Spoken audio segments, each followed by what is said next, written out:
नमस्कार, मैं हूं शशि तुषार शर्मा और आप देख रहे हैं चुनावी खबरों पर आधारित हमारा खास बुलेटिन। सबसे पहले आप दिन भर की बड़ी चुनावी खबरों को संक्षिप्त में जान लीजिए, जिसके बाद हम आपको बताएंगे कि खबरें खास हैं क्यों और इनके राजनीतिक मायने क्या हैं। संसद में बुधवार को भी अविश्वास प्रस्ताव पर चर्चा जारी रही है और इस दौरान दोनों ही पक्षों में जमकर बहस हुई है। केंद्रीय मंत्री स्मृति ईरानी ने राहुल गांधी पर अभद्र इशारे करने का आरोप लगाया है। भारत छोड़ो आंदोलन के 81 साल पूरे होने पर बीजेपी ने एक नई मुहिम शुरू की है, जिसके बारे में हम आपको विस्तार से बताएंगे। साथ ही बीएसपी सुप्रीमो मायावती ने यूपी समेत देश भर में जातीय जनगणना कराने की मांग की है।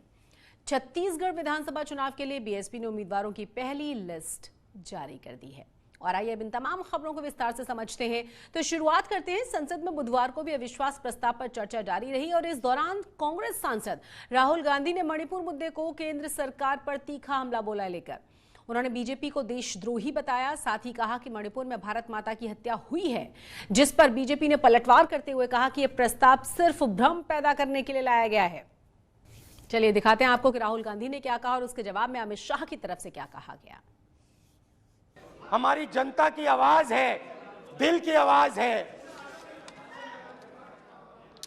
उस आवाज की हत्या आपने मणिपुर में की। इसका मतलब भारत माता की हत्या आपने मणिपुर में की। मारा आपने मणिपुर के लोगों को, मारकर भारत की हत्या की है। आप देशद्रोही हो, आप देशभक्त नहीं हो, आप देश प्रेमी नहीं हो, आप देशद्रोही हो। आपने देश की हत्या मणिपुर में की। 4 मई का वीडियो संसद सत्र के एक दिन पहले ही क्यों आया? अगर किसी के पास वीडियो था तो वीडियो डीजीपी को देना चाहिए या नहीं देना चाहिए? मानिए किसी के पास वीडियो था तो पुलिस तंत्र को देना चाहिए या नहीं देना चाहिए? उसको सार्वजनिक करना चाहिए क्या? वो महिला के सम्मान की तो सोचो ना जी। इंटेलिजेंस का सवाल नहीं था भाई वहां उस वक्त इतने हुड़दंग में। मैं टाइमिंग में ज्यादा जाना नहीं चाहता मान्यवर।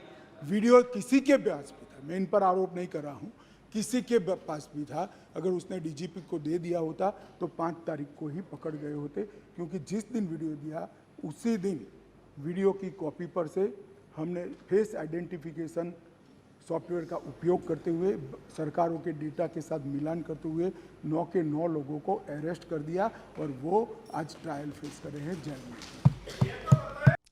वहीं केंद्रीय मंत्री स्मृति ईरानी ने राहुल गांधी पर अभद्र इशारे करने के आरोप लगाए हैं। उन्होंने कहा कि राहुल गांधी ने सदन से जाते वक्त फ्लाइंग किस का इशारा कर गए उनकी तरफ। स्मृति ईरानी ने कहा कि इस तरह का आचरण देश के सदन में कभी नहीं देखा गया। ये किस तरह का खानदान है, किस तरह के लक्षण है? एक बात पर मैं आपत्ति अभी दर्ज करती हूं अध्यक्ष जी, कि जिनको आज मुझसे पहले वक्तव्य देने का अधिकार दिया गया, उन्होंने जाते जाते एक अभद्र यहां पर लक्षण के दर्शन दिए। It is only a misogynistic man who can give a flying kiss to a parliament which seats female members of parliament. ऐसी गरिमा विहीन आचरण को इस देश के सदन में कभी नहीं देखा गया। ये उस खानदान के लक्षण हैं, या आज सदन में देश को पता चले। और इस मसले पर राहुल गांधी के खिलाफ केंद्रीय मंत्री शोभा करंदलाजे समेत 22 महिला सांसदों ने स्पीकर को शिकायत भी कर दी है। उनकी मांग यह है कि राहुल गांधी के खिलाफ कार्रवाई होनी चाहिए।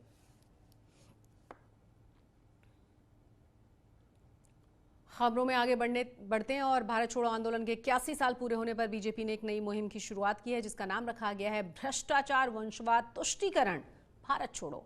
बीजेपी इसके जरिए कांग्रेस समेत तमाम विपक्षी पार्टियों को घेरने की तैयारी में है। बीजेपी महाअभियान 21 दिन तक चलाने वाली है और इस अभियान की शुरुआत में संसद में लगी गांधी प्रतिमा पर बीजेपी सांसदों ने प्रदर्शन भी किया।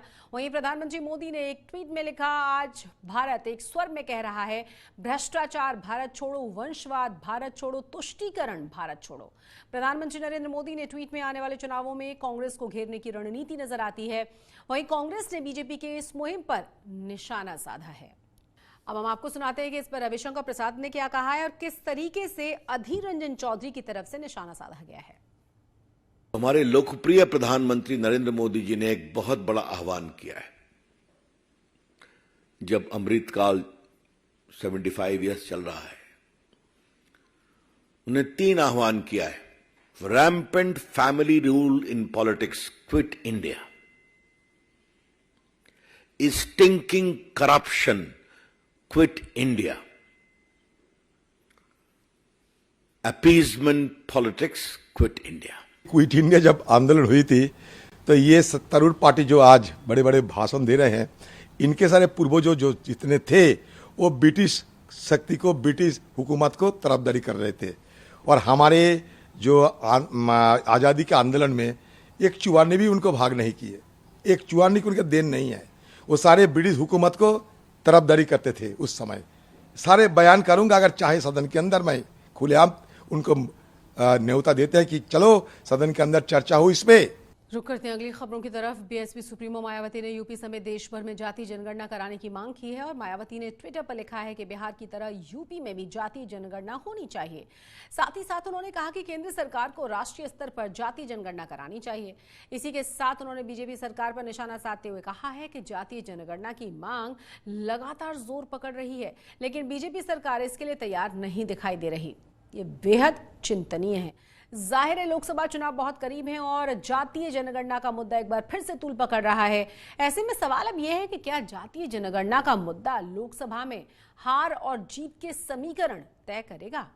और इधर छत्तीसगढ़ विधानसभा चुनाव के लिए बीएसपी ने उम्मीदवारों की पहली लिस्ट को जारी कर दिया है। इस लिस्ट में 9 प्रत्याशियों के नाम शामिल किए गए हैं। 2 सीटों पर बीएसपी ने पिछली बार जीत दर्ज की थी।